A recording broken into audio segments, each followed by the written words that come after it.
بسم الله الرحمن الرحيم وأستاذ عبد الفتاح وكنور oo idin waday barnaamijka taali maanta waxaan qaadanaynaa sida loo sameeyo chart of account. Chart of account wax weeyaan akoonada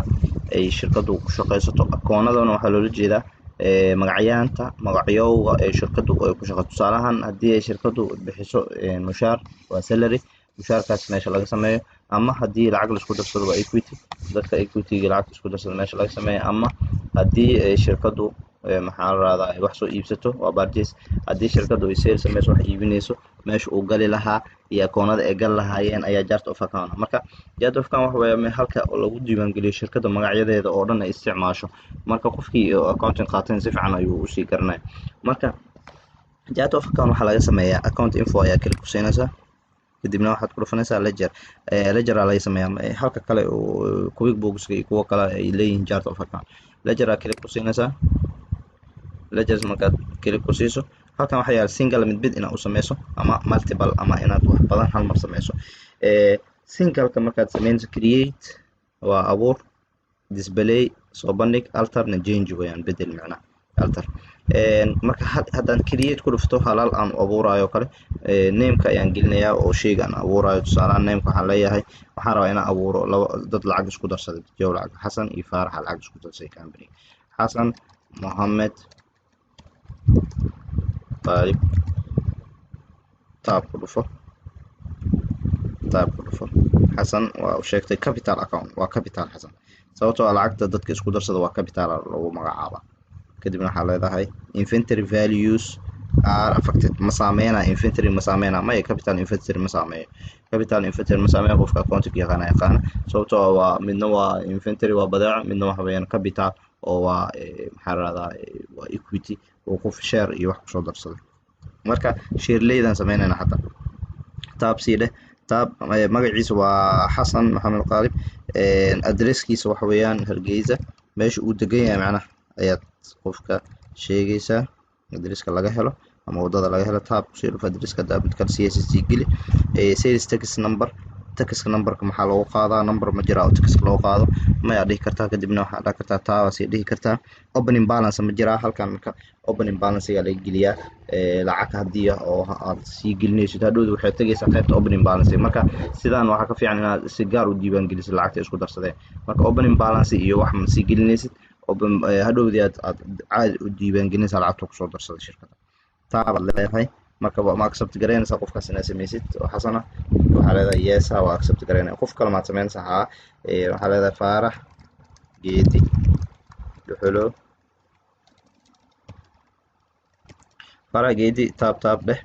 capital weeyaan isagana waa no inventory ma saameynayo. faarax geedi waxaa laga helaa muqdisho kadibna taab ku dhufo oo addresskiisa weeyaan waa inaa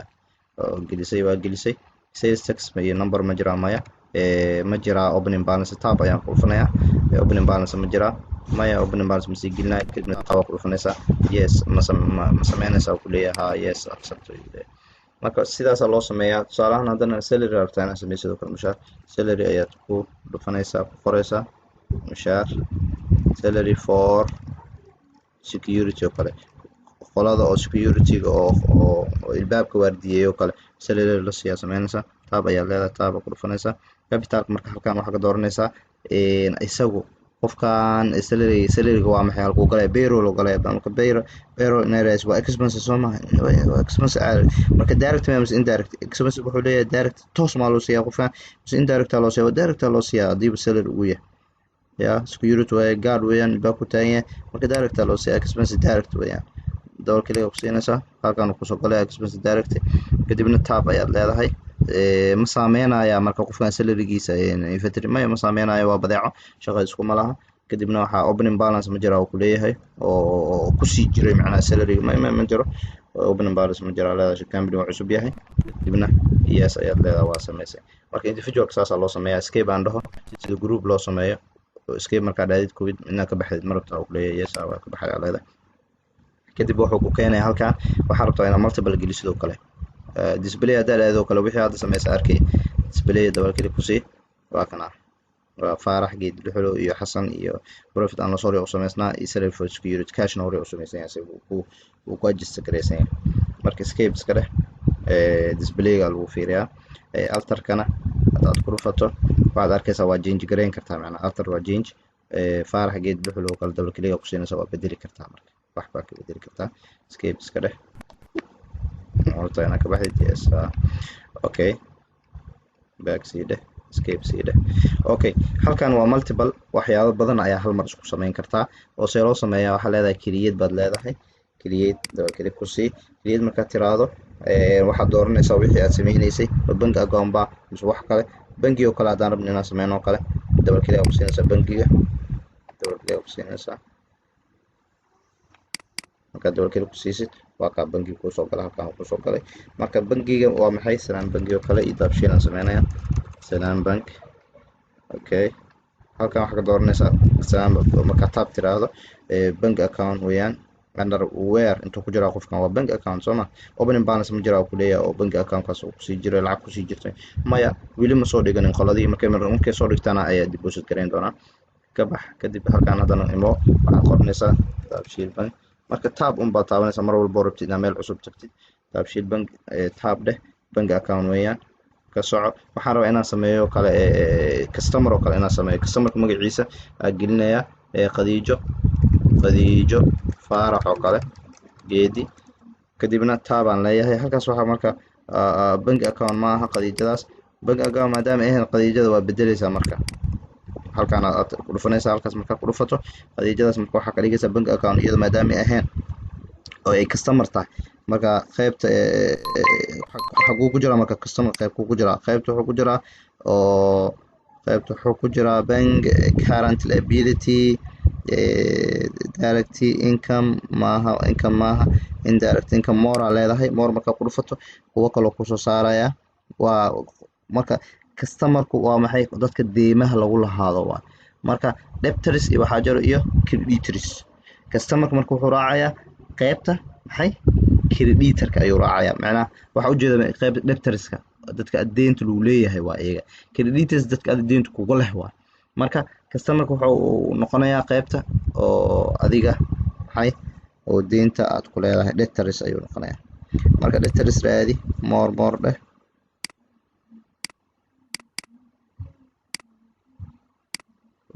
marka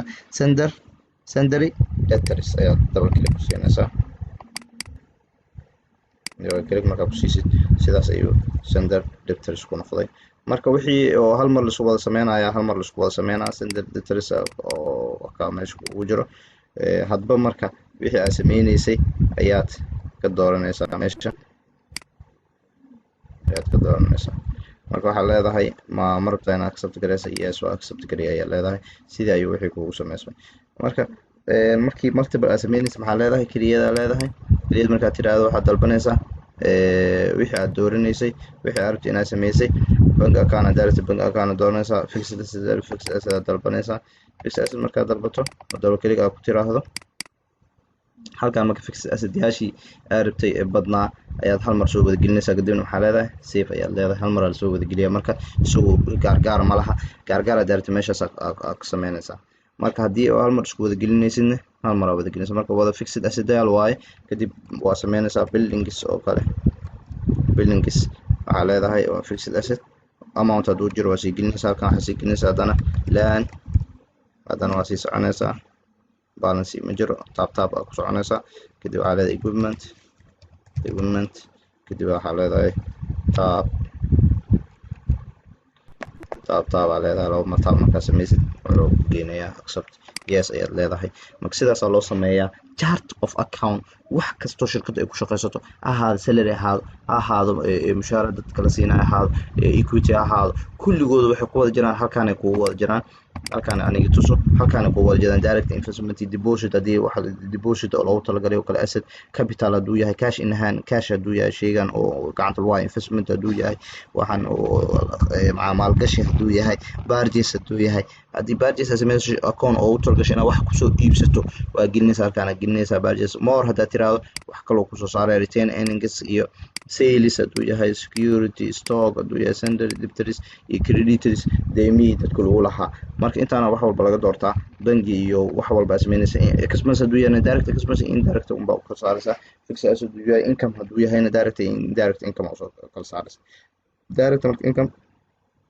toos kusoo galo iyo income toosan kusoo galay marka sales oo kala direct inaa samayso waa income ka dhigaysa marka magacyadii listiga dhan chart of account halkaan ku jira hadba waxa waafajinaysa wixii uu leeyahay meesha accounting ka khibrada accounting ahaaneedka iyo wixii shirkadu kusoo kordhay ayaa is waafajinaysa marka qofka accounting aqoonin mis waafajin karo tusaalahan waxa soo baxay cusub waxa la yiri qofka lacag la siiyay waxa loo siiyay furdaamin in wax lagu furdaamiyo oo wadadii ayaa lagu istaagay furdaaminkaas koob expenses caadi miskiinsa expenses gelinaysa marka miskiinsa ka geli kartaa waxa geli kartaa marka indirect expenses ilaa wixii la qorsheeyay waa expenses aan la qorsheenin oo toos in uu baxo loogu talagalin waayo oo si kale loogu qaato shirkada marka saas oo kale loo geliya deyn haday tahay liability haday tahay kale loans waa deyntan halkan la geliyo wixii deyn oo dhan halkan gala miskiinsa expenses waa kana halkan ku jiro oo arkaysan miskiinsa expenses halkaas gelinaysa hadaa indirect income hadaa miskiinsa waxa waxyaalaha yarka shirkada ka baxo kale oo qaabka loo manage garay marka kulligood meeshan ku wada jiraan isa u gelinaysid wixii su'aalo soo weydiin kartiin aad ma sii. Assalamu alaykum wa rahmatullahi wa barakatuh.